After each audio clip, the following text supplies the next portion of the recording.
episode 2 of Chewing the Cud. If you want to contact us anytime, please feel free to email us at podcast@chewinthecud.com. My name's Andrew Jones. And I'm Neil Greggor, and welcome back. And we're just going to have a really... Welcome back, don't you mean? Yeah. Thank you. Thank you for coming back. What's wrong with you? Sorry, Neil. We're just going to have a chat about just a little bit about our background and sort of what we've been up to and what we've done in sort of through our lives and through our careers. And so we're going to start just having a very casual chat to each other. Yeah, and just a bit backwards and forwards. Bit of backwards and forwards. And so we're just going to hear about each other's experiences and discuss a little bit about what we knew. And so we'll... Just give you a little bit of an idea about who we are. Yeah. So hopefully when we do say something a bit more informative, we don't sound to you like we're talking complete rubbish. Yeah. We'd like to think we got a little bit of an idea about what we're talking about. Yeah. And hopefully this will just give you a bit of that, and we'll take it from there. Or completely controversial. Well, yeah, I mean, ultimately, if you disagree with us, tell us. We're just, That's what we're here for. Exactly. So I'm looking forward to hearing some of your experience over the last 2 or 3 decades in agriculture. You grew up in the Frome area, Andrew? Yep. I was born on a dairy farm just outside Frome. And yourself, Neil? Yeah, well, I was born in a city called Port Elizabeth in South Africa. Very, very much in the heart of the dairy industry. At that stage, I didn't grow up in the industry. My dad was a professor, so it's a little bit different. We're not trying to get political here, but that would have been a very different country back then, I'm guessing. Very, very different, yeah. And still in the throes of apartheid. It certainly was. Fortunately, I was still a child, so it didn't have huge amounts to do with me. No. But it did have an effect to me because we were obviously growing up in slightly more dangerous times than maybe you were growing up with in Frome. Oh yeah, very, very, very much so. I mean, I grew up on what was a family farm. My grandparents had brought the farm in the mid-60s with my father. Funnily enough, from people that went, I say funnily enough, you'll find out why later, where the people went over as £10 poms to Australia. And so they'd been there, say, since the mid-60s. And what was it? I think when I was born, about 60 cows, 120 acres, a couple of broiler chickens, a few thousand broiler chickens of just a average family farm. So what you say you didn't grow up, so what were your background in Port Elizabeth? Well, actually, that's where I was born, but we actually ended up moving to a place called Alice, which is in the Eastern Cape, and that was very much a farming community. And I grew up with Shorthorns, and I grew up with Frieslands. I always liked that because most of the people from my generation in the UK grew up with Shorthorns and Friesians. So it was very, very similar kind of background. We had really, really good sweet felt, very pasture, basically natural pasture that guys used to even milk cows off. So the Frieslands and the Shorthorns were certainly the right breeds to have there. Fairly high productions. And that area actually became the Ciskei eventually, which became one of the homelands. Sort of in. You saying that? I mean, I remember Friesians as a child. I think if I remember right, we had 60 cows. My grandfather wouldn't let my father have any more than 60 cows. Didn't matter who the next animal to calve was. Could have been the best animal in the herd. She went to market, and it was Friesians. I remember the first silage pit being built, and that was probably about 1977. As things were changing in the industry here, and And who fetched the milk? How did your milk get to market? Back then, of course, it was all Milk Marketing Board. So it was just the milk tanker turned up. I think a few years before I was born, my father brought the first. Went to buy, I think, was the first bulk tank, and my grandfather beat him to it, I think I've been told. And straight away my father went, "Why'd you buy that one? It's too small," immediately. But the early mid-70s was when obviously everyone went to bulk collection. It was just the milk tanker turned up, and that was it, because it was all Milk Marketing Board. And where I grew up, we had a basically, one of my earliest memories, there were two trains. There was the normal train that took passengers from point A to point B. Yep. And then there was the milk train. Milk train. And the milk train would stop at every siding and pick up cans of milk and churns of milk. Yeah. And these would be loaded onto the train and taken to the cheese factories and to the ice cream factories and to the butter factories and to the milk factories. I was going to say, into the cities, I guess. And into the cities then, So this was all very much rural. And it used to be amazing to watch these guys and loading on these churns onto the trains, and absolute fun. And if you went on that train, it took you 3 times longer to get anywhere. That would be about right, yeah. But it was still very enjoyable. We also sold, in this scenario, guys actually sold quite a lot of milk in towns themselves by bottling them, which is what we're all still trying to do to this day. We're trying to reinvent what we were doing in the 70s. You say that. I mean, I remember my father asking his uncle, then my grandfather had passed, but asking his uncle, my great uncle, back in, when did deregulation here? Was that 90? When was deregulation? 94, was it? 93, 94? Saying to him, you know, what was it like before the Milk Marketing Board came along? Because effectively we were just reinventing the wheel. Yeah. And he certainly said, you know, the Milk Marketing Board was a good thing. I mean, it made a difference to the industry in terms of setting standards for people to follow, which weren't there before in the, was it 31 or something like that? I think the Milk Marketing Board came along. But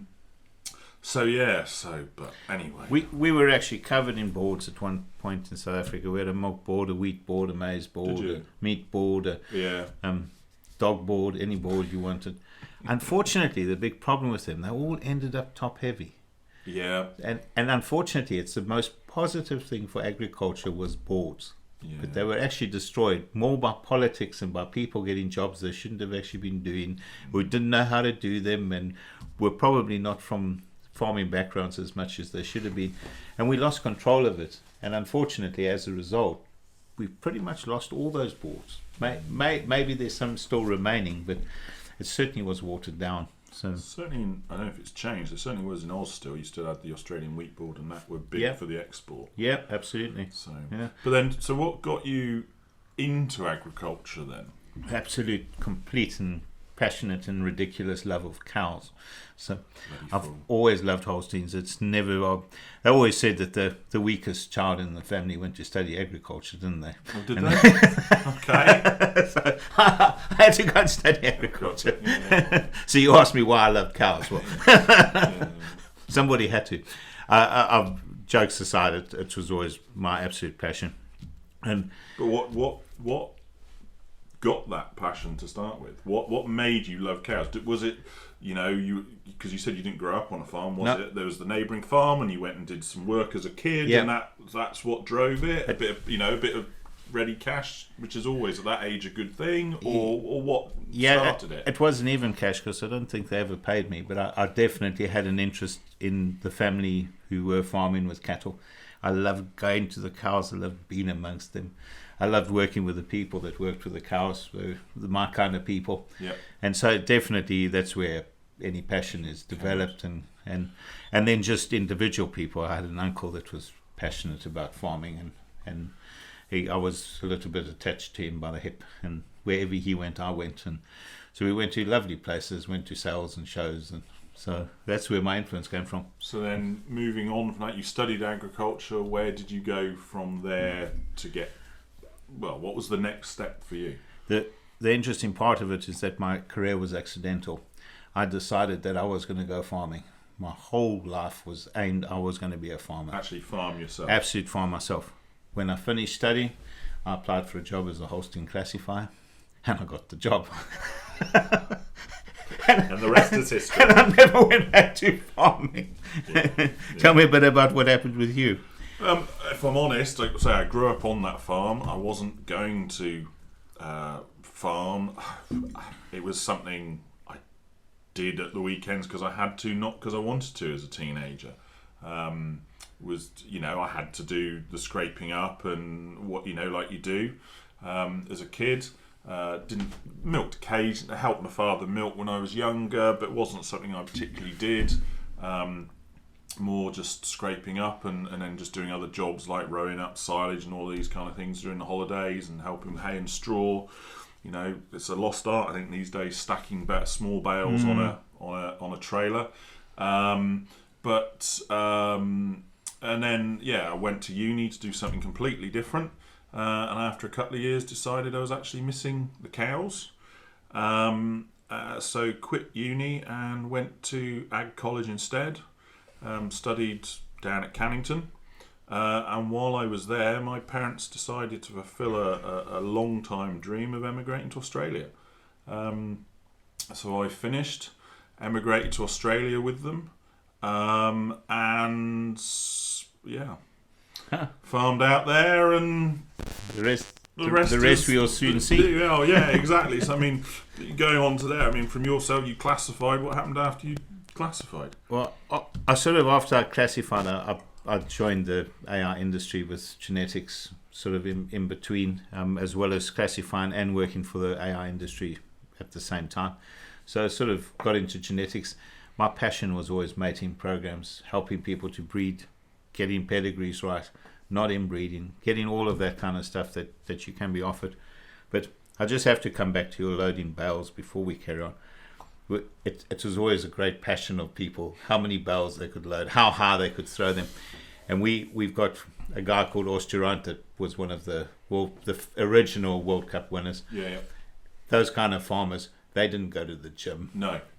Those players learned and got strength from throwing bales onto a trailer. Yeah. And we had a very, very famous wrestler who was one of the best in the world, and he also always maintained that was actually loading bales that made him so strong and taught him how to throw things. I can believe that, because I remember from a very young age, I couldn't lift them, but rolling them to help unload them. Yeah. And I remember how we stacked them each the layer. You got 8 layers high, and then every year you get to a certain point, you would get the elevator, and then the elevator took half an hour or an hour to get going, and then once you got going, it was fine. But then, as you say, it was you still had to unload the trailer in a certain way because the elevator was a certain height, and those last few, as you say, you just threw. You just threw. Amazing the muscle you built and the fitness levels. Yeah, it was incredible. And as you say, and I remember. I know, probably getting a bit off topic, but I remember as a kid, great gangs of people that would come and load, unload trailers, etc. Yeah. By the time the last lots we did, when I was probably first year at uni, I suspect, so that would have been mid-90s, say, you couldn't get anybody. Nobody wanted to come and do it, and we just did a few little bales of hay, I think, for calves or something like that. But you couldn't get anyone. Whereas, I mean, I remember as a kid doing 40,000 little squares, and that was probably for half the cows we had later down the track. So it was a thing of pride, and it was a thing of competitiveness to see if you could beat your mate at the amount of bales you'd put up. Well, exactly. I mean, I certainly remember as a kid, it was the periloader, and then I remember, so you had to have 2 guys that literally walked around and stacked all the sleds loads that had been dumped into like squares, like 2 by probably 4 or 5 high, and then the periloader would come pick them up, put them on the trailer. And I remember my father getting the first flat 8, and we got the flat 8 grab, and then the flat 8 sled, and I think the first one didn't work very well, so after a year was changed to go behind obviously a little baler, and then we also got a trailer that picked up 8 by 8 flat 8s, 8 by 8 flat 8s would come in, squeeze, pick them up.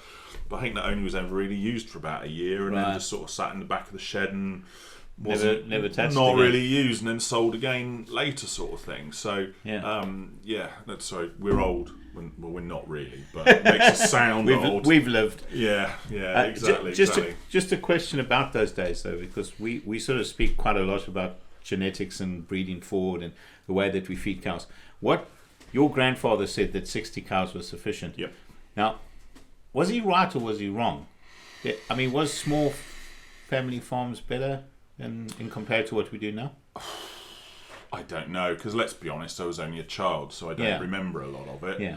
But, I mean, you know, I certainly remember my father milking in the tandem. I'm told it was just a 6-3 tandem, so 6 stalls, 3 units. I think when then he got married, they doubled the units up, so it became a 6-6. And I certainly remember them then putting in a 12-12 herringbone in 1982 and they milked in a bale outside for the summer while it was being built, in the same building as before. And I think the first milking in that new parlour was the night before we went to Australia in 1982 for a family wedding and then travelled round for a month. I don't know. There's always a place. You've got these big farms now, but everybody's got to start somewhere. So there's always a place for a 60 cow farm, because someone's got to start, whether it's on a local council farm or wherever it happens to be. There's always a place for these people, and that sounds awful, and I apologise to anybody. There's always a place for people with 60 cows. And the unfortunate thing is now, though, most of those people are usually at the end of their working life, and when they go, there won't be somebody there because the next generation doesn't want to follow on, or whatever it happens to be. I don't know. There's just not sufficient money in 60 cows as what there might have been in years gone by, I suppose. And then I suppose, to be fair, it's not due. I remember a guy in North Queensland said to me, he said, I can't remember his father or uncle, he's probably 10 years older than me. Hello, James, if you're listening. He said to me, I think it was something like his father or his uncle apologised to him once, and he was like, what are you apologising for? He said, well, because you've got to work so hard. He said, well, what do you mean? He said, well, we only had, I don't know, whatever it was, say 60 cows or whatever it was, and they're now milking 200 cows or whatever it was at the time, I can't remember. And he said, you've got to work so hard. And they're like, and James was like, but I don't work hard. You did it all by hand. So that must have taken you so long. Whereas now, obviously, it's all with a machine. That's true. That's true. And but he was like, oh yeah, but we could make a living out of however many cows it was. Let's say 40, 60. I'm not sure. Yeah. And he said, then we could go and play footy, or we could go and do this. We could go and do that. Whereas now you've just got to work all the time. His comment was that there was more life. He felt that he, as the older generation, had more work-life balance than what his generation had, because he didn't have to milk so many to have a life and go and do it. So maybe that is a fair comment. I mean, I don't know. I don't think it'd be unfair to say. I don't think my grandfather was probably the most cow-orientated person. Right. Because I don't think he ever milked them. I think I got a feeling it was my grandmother, and then when he was old enough, my father. My grandfather was obviously into his horses and was a champion ploughman with horses. Oh right, wow. Oh yeah, there's framed certificates and all sorts around the place. But I'm told once tractors came along, he wasn't interested. Never showed my father how to plough with at all, or with a tractor. Never. And yet he was a champion ploughman with a horse. So, and that's how he met my grandmother, because they used to travel around the area, not with their own set of horses, excuse me, but they borrow horses in the areas.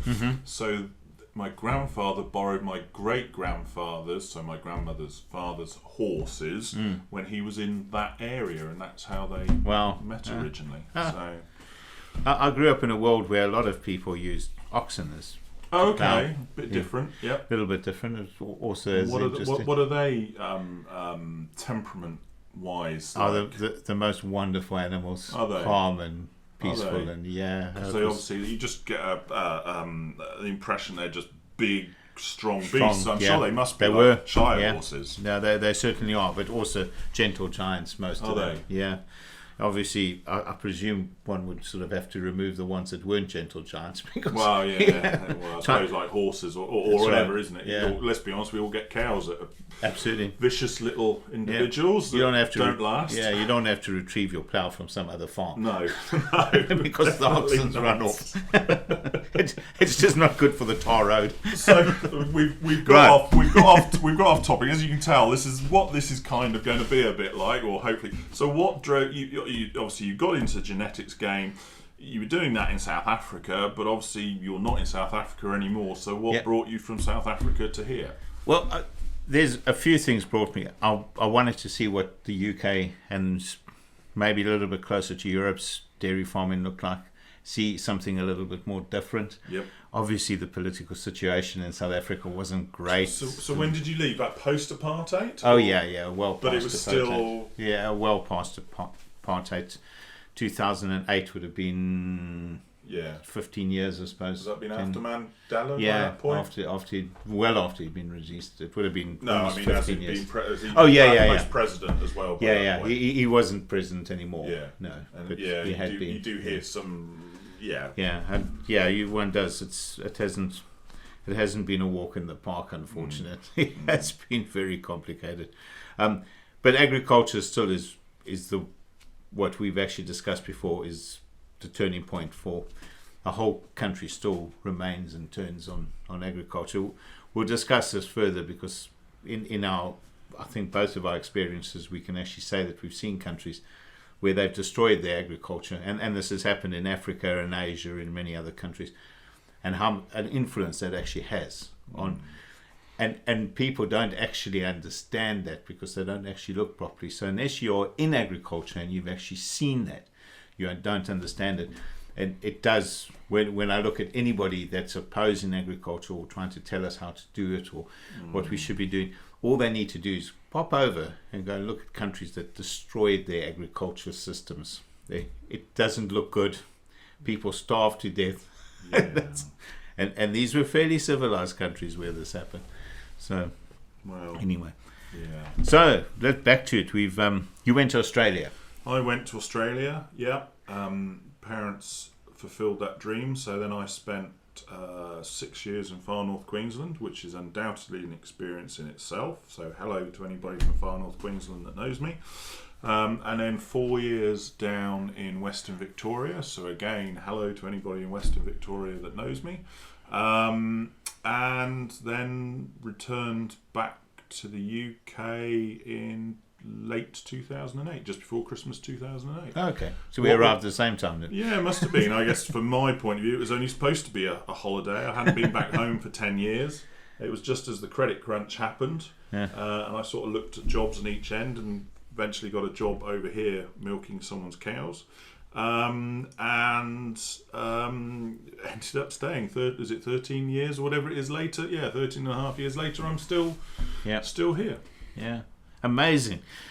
When you were in Australia, it's obviously a point that comes up quite often, but is climate change going to be a huge game changer in Australia agriculture? I mean, you would have seen a little bit of it. Australia is a country of extremes, and I think that's probably something that we probably come back to discuss further at another time. Yeah, because I think we could fill a whole thing on that, and maybe we ought to bring someone in on it. That's a good idea. Yeah, it is a good idea actually. But so you came back to the UK, and what's your career been since you've been back in the UK? Mating programs, looking at cows, scoring cows, going to Russia, going to Serbia, going to Holland. Just all over the place. It's been fantastic. But you're obviously still here, so you must be enjoying it. We are so happy here. Well, I mean, it's something you and I discuss sometimes, isn't it? We've obviously both lived elsewhere. Yeah. Sometimes people don't appreciate what is here. That's right. I mean, the biggest one we both talk about is the NHS. I mean, we've both been in countries where you have to pay, or in Australia, it's certainly paid to a degree. I'm not 100% sure in South Africa. Yeah. And you know, the NHS ain't perfect, but it's a wonderful thing. And you know, having lived elsewhere, and this is not supposed to be a party political broadcast, having lived elsewhere, the NHS is a wonderful thing. It's not perfect, but it's a wonderful thing. Having you know, that we can just go in and take things. I know things are a bit of a struggle because of COVID and whatever, and behind and all of these sort of things, but it's still a wonderful thing. They did an incredible job with COVID. I mean, we can seriously be proud of the way that they behaved. But just back to agriculture, one of the things that really attracted me to England is that grass, green, beautiful, lush grass, grows here like weed. And I've often been asked, having travelled around the world, if I had to choose a country where I would really think is real good grass, but good dairy country, yeah, it's got to be England.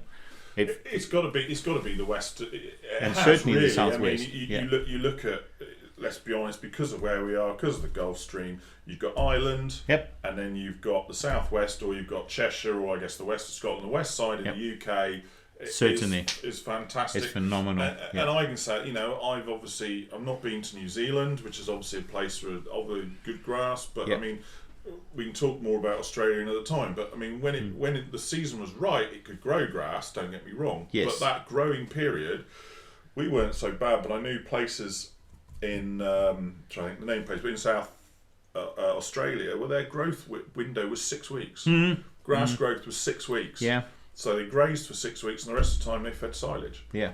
And that's if it rained. And that's exactly. We get all the rain in the world here. Exactly, and that's what I guess I was going to say. Is I remember people talk about a drought here in 2018. It wasn't a drought. It was dry. Yeah. I mean, I farmed during the drought in 2000 and I'm going to say was it 7? I think it was in Victoria, and. As I said to people at the time, imagine the worst over here, times it by about 5, and then you got some idea of what it was like. Yeah. And we can talk about that more another time. But it's probably the average here. Australia is definitely a country of extremes. Yeah. So yes, you're right in that regard. If you want to grow grass, we are in a fantastic area to grow grass. Yes, this year. And the last couple of years are all different, and it has an effect. But you're going to get grass. Right. Whereas, I remember a time as well. It's going to rain one day. Yeah. You know it will rain Yeah. one day. We're here. We've had a dry winter. We've had a dry spring, but we're still getting rain. Yeah. I mean, That's April right. was fairly dry, and we're having a bit of a hit now because we're in May 2022, but it's there. We are going to get rain. We know it will happen. Yeah. You're not going to get months and months, very rare that you might have happened once or twice, but it doesn't happen very often that we don't get rain. Yeah. And you came back from Australia then? Yeah. And you landed in England in 2008. What did you think was the biggest change from when you were a child to when you came back? Obviously you'd been backwards and forwards, but how did the dairy industry change? That was the first time back. Right. First time back. Dairy industry, I'd say one of the biggest things I noticed was the fact that there were less farms, and that's still obviously continuing. But I remember growing up, and each village had at least a farm or two within or on the outskirts of the village, and it was like, well, no, there's not one there anymore. There's not one there anymore. There's not one there anymore. There's not one there anymore. And there just isn't the farms. Yeah, and that's happening all over the world. Because I remember when we went to North Queensland, a neighbour said, when he was a kid, there was 11 dairy farms on that road. Yeah. Well, when we left, we were the last dairy farm, and it went to a beef property. Yeah. So, and the farm I grew up on went to in outside Frome.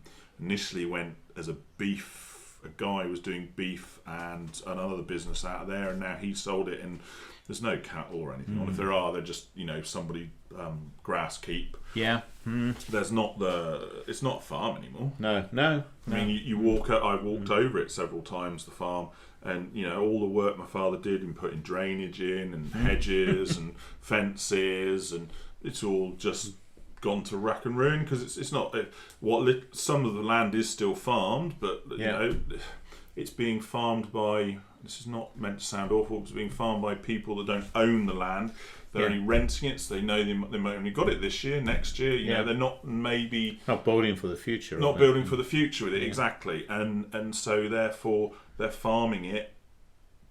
They've got. They're doing. I'm not saying they're doing anything wrong, but they're making the most of what they got because it might only be short term. So they're not going to invest in the long term things. No. And not going to build your soils up and everything. No, when you do, and it's a shame. And a lot of it just isn't even farmed now. So we had an interesting scenario because while you were actually saying that, I remember a friend of mine whose father was a very, very good sheep farmer in quite an arid area, and unfortunately in agriculture as a rule, every time inheritance occurred, everybody all the children got a piece of land. Yeah, and So it's just slowly got smaller and smaller. Slowly got smaller and smaller. Yeah. So this particular friend of mine her father had 5 farmhouses. Yeah.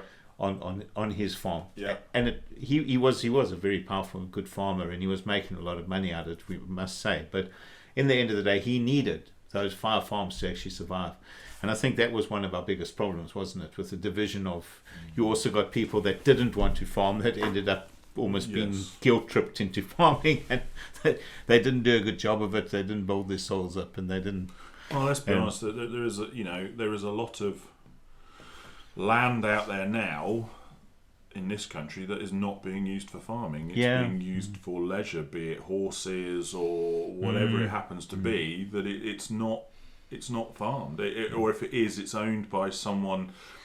I got a client that was renting land of somebody else that I knew previously, and the current owners wouldn't let him improve it. Yeah. And I said to him, "Why are you bothering with it? It's just not worth. It's not worth your money just to take that little bit of a cut of silage from it, which is not good grass. It's permanent pasture.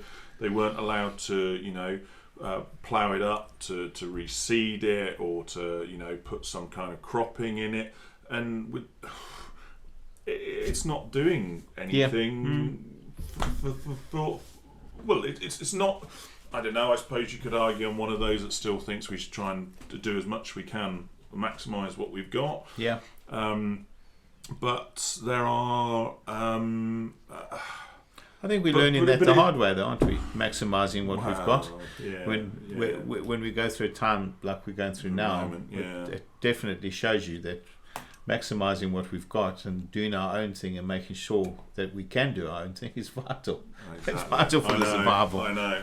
Well, you were making a comment earlier about, we can touch on it more later, was it in Angola or something you were saying? And it's very relevant to what's happening in the world today. Yeah. I mean, I don't know if you just want to explain that a little bit more. Well, basically just in a country that was racked by war, and we came to this dipping tank and sort of area where people would have worked their cattle, and I remember looking at it and thinking it's such a beautiful farmyard system, and there's just nothing there, and you think about how many people would have been fed off that or would have worked there, and it's just gone, and there's just nothing, and there's just poverty and hunger, and you think, and it was there, it was fine. It reminds me of, you'd know it better than me, but you hear about the stories from South Africa and Zimbabwe. The farms, okay, they might have been white owned, but there was what I understand, there was a big community of staff that were looked after and whatever. And because I remember when I was in North Queensland, a couple of Zimbabwean farmers came to look at what we were doing because they were thinking about moving because of what was going on, and they're like, "Well, don't you have the staff?" And it's like, "No, we do this all ourselves." "Oh, we effectively just manage." No, we don't have that here. And but what I understand is those people, and completely tell me if I'm wrong, were in quite a privileged position in the sense of they had the job, they had the security, they had homes, they were looked after because they knew. The farm owners knew that they were important to them. Yeah, and at least a quarter of the people actually lived on farms in rural areas. So it's a huge amount of that. More so in Zimbabwe, where a lot of those farms weren't actually carried on with. Yeah. They were just basically taken over and nobody did anything with them. So again, they always talk about Zimbabwe, you're talking about Angola, but in that instance you're talking about Zimbabwe, potential breadbasket of Africa as always referred to. I guess we're talking about at the moment Ukraine, potential breadbasket, of the world almost. That's absolutely right. And it's just... And look at the effect it has on the economy and on everything else when it goes pear-shaped. Yeah, exactly. Exactly. I mean, exactly. So, I don't know. So, I mean, you're obviously settled here now doing mating programs and bits and pieces. That's right, and working for Mastergen. And you've now come into the secondary industry as a nutritionist and with a variety of skills. Talk us through those. Well, I guess I milked cows when I first came back. Being that genetics had been my first passion, I then had a go on the genetic side of things, which is obviously where you and I first Yep, met. that's right. Probably 10, 11 years ago now. Absolutely. And then, that didn't work for me. Different things going on, but I think some of it was I was a bit too opinionated, because I like to think I knew what worked, and I think I've been relatively successful at knowing what didn't work. Yep. And then obviously I had a go at various bits and pieces and looked around, and and then sort of went, well, what else do I enjoy other than breeding cows? And then went, my second enjoyment was feeding cows. And that's then how I got to where I am now. So I've been doing nutrition now for, 7, 8 years, yeah. To that's where I am now, sort of doing nutrition and obviously with other skills. With mobility scoring as well as... Yeah, I mean, obviously I'm a FAR registered, so Feed Advisors registered, are registered for the nutrition, did the Diploma of Ruminant Nutrition up at Harper. I'm ROMS, you are as well, yes, I believe. I am. So we're both on the Register of Mobility Scorers. I'm also a Cow Signals Master, and also an associate member of the National Association of Cattle Foot Trimmers, because I guess feet interest me. And I know there is a nutritional aspect to some of that. Yeah. And I guess it's something that interests me, so I'll just like to keep up to date with what's going on. So, as it stands at the moment, that's what I do. It's mainly nutrition work for people, but can obviously do more besides. And you're obviously doing mating programs and more besides. So I think that's kind of where we are on this particular episode. So thank you, Neil, for this. Yeah, thanks, Andrew. That was fun. We'll delve into more depth for both of us on the next episode. Yeah. I'm not sure who's going to get the lucky dip first, or who's who's going first. Short straw, I think, is the word I was looking for. Please send us questions, though. Any questions on anything we've spoken about, then obviously please do send them to podcast@ChewintheCud.com. But otherwise, thank you for listening, and hopefully we'll catch you next time. Thank you very much. Cheers. Bye bye.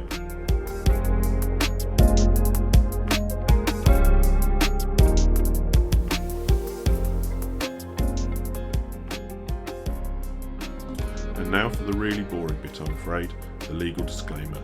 The information provided during this podcast has been prepared for general information purposes only and does not constitute advice. The information must not be relied upon for any purpose, and no representation or warranty is given to its accuracy, completeness or otherwise.